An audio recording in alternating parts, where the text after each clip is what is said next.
So for today, I'm going to discuss about audiovisual materials. Table of contents, introduction, definition of concepts, functions of audiovisual material, types of audiovisual material, uses of audiovisual material, advantages of audiovisual material, disadvantages of audiovisual material, ways to use audio and support learning, 3 steps in producing audiovisual material.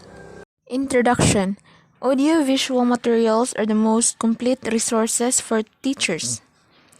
So these materials including inanimate and animate objects and human and non-human resources that the teacher may use in teaching and learning situations to help achieve desired learning objectives.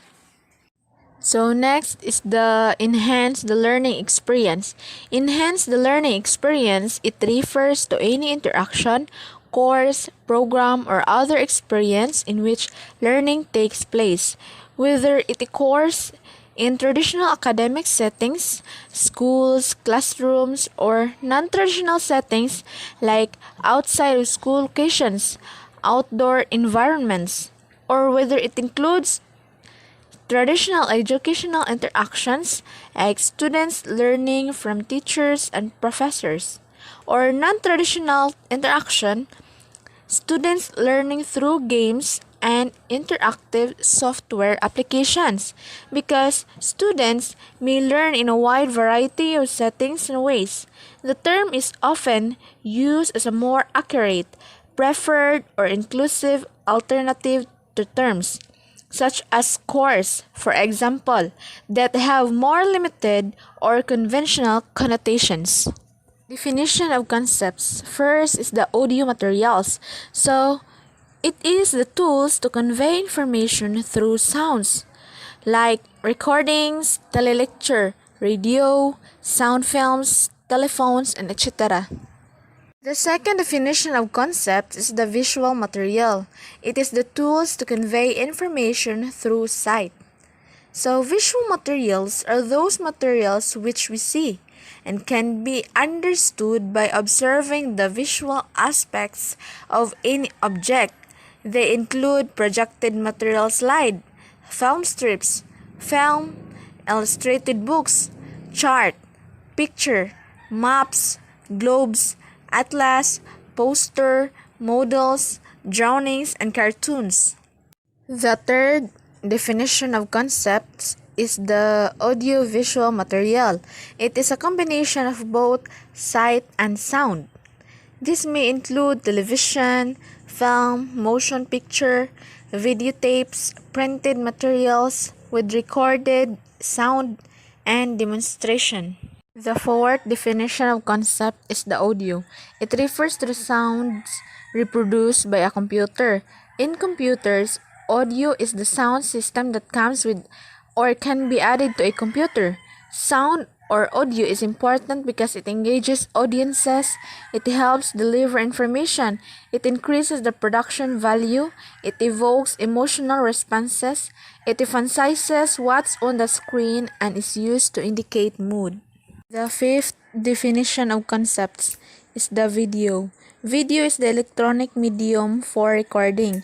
Video was first developed for mechanical television systems, which were quickly replaced by cathode ray tube systems, which were later replaced by flat panel displays of several types.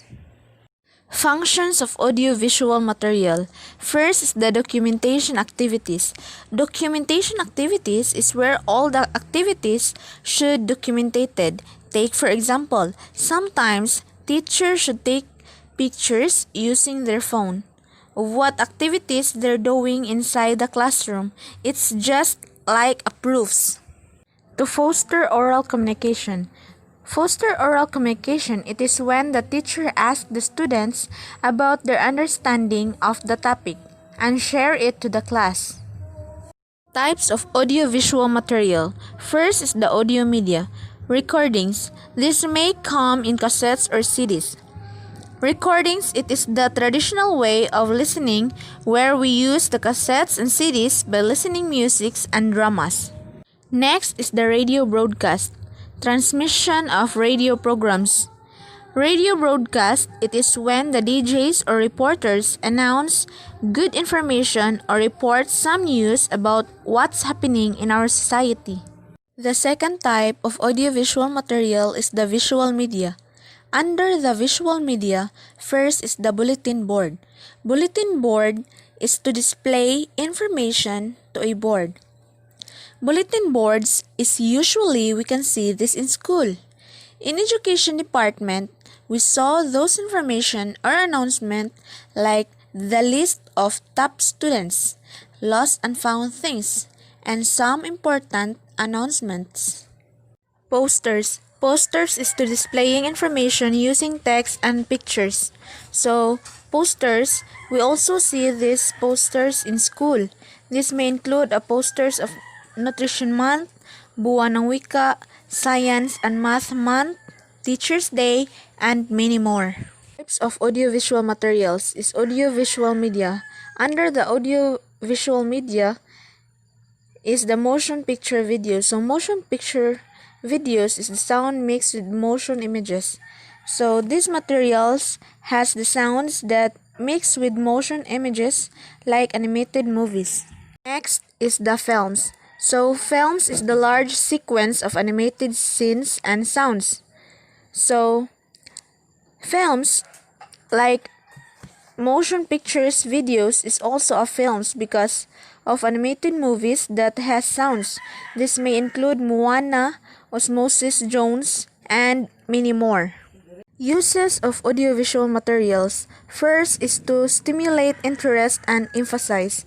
So stimulate interest and emphasize is to introduce the method of teaching for the purpose of stimulating the pupil and develop their understanding through experience. Promote efficiency. So promote efficiency, it is more effective when using audiovisual material because we can see and hear the information. Clarify subject matter topics. So clarify subject matter topics is an essential component of teacher knowledge. Audiovisual material help others to learn, then understand what is to be taught is a central requirement of teaching. Advantages of audiovisual materials. So first, provides diverse teaching techniques for learning. So the strategies linked to learning activities are a suggestion only. As teachers know their students' learning styles and needs, they can select alternative strategies or adapt those suggestions to deliver the content. Next is to simplify and clarify complex topics. So when you possess deep knowledge of a topic, it can be challenging to simplify what you know for a general audience while preserving the integrity of the subject matter. It takes particular skill to communicate complex or high volume information in a way anyone can understand and feel engaged. Allow students to learn at their pace. So allow students to design their own learning experience, not only at their own pace but according to their own interest and learning preference. Disadvantages of audiovisual materials. So first, not all concepts can be taught. Less concepts are formed by grouping things, ideas, and events with shared characteristics. Might not guarantee learning because sometimes students are just focusing on the materials that you use on the presentation, not on the content. Can be difficult to understand for children if we consider the most younger learners at this age have no literacy skills. It will be hard for them to understand the instructions or the informations. The proper equipment is needed. You should have the proper equipment in presenting so that your learners cannot confuse. To use audio to support learning. First is unit podcast, updates of teaching material and current situations. In this unit, students explore a kind of composing that may be new to them, but which draws on skills they practice. The sequence culminates in a creative challenge they can do from home. Live online discussion between two or more people. Online discussions often lead to better in-class discussions afterward. You know, the kind where students raise their hands and speak out loud. With online discussions, students have a chance to engage with each other virtually, often having their thoughts and opinions validated. Afterward, they're typically much more willing to share out loud in class and often share in thoughtful ways. 3 steps in producing audio visuals: planning, production, and publishing. First is the planning. Planning is the most critical aspect of producing. Planning involves the organization of an event involving a variety of audio and video equipment. It's oftentimes considered a blend between construction and technology because it requires the setup and maintenance of various technologies and equipment. Second steps in producing audiovisuals is the production. Production is the shooting or recording stage. Production specialists are responsible for the operations and maintenance of audio and video equipment and recording sets. They often set up equipment before an event and take it down afterwards. These events may include meetings, broadcast productions, sporting events, or performances. They need to be able to work with recording equipment, projectors, sound systems, video screens, and lighting. And lastly is the publishing. Publishing is the final part of producing audio or video for educational purposes. It gives students the opportunity to develop extensive theoretical knowledge of the basic aspect of audiovisual media and apply this knowledge in practical exercises in all areas of television production.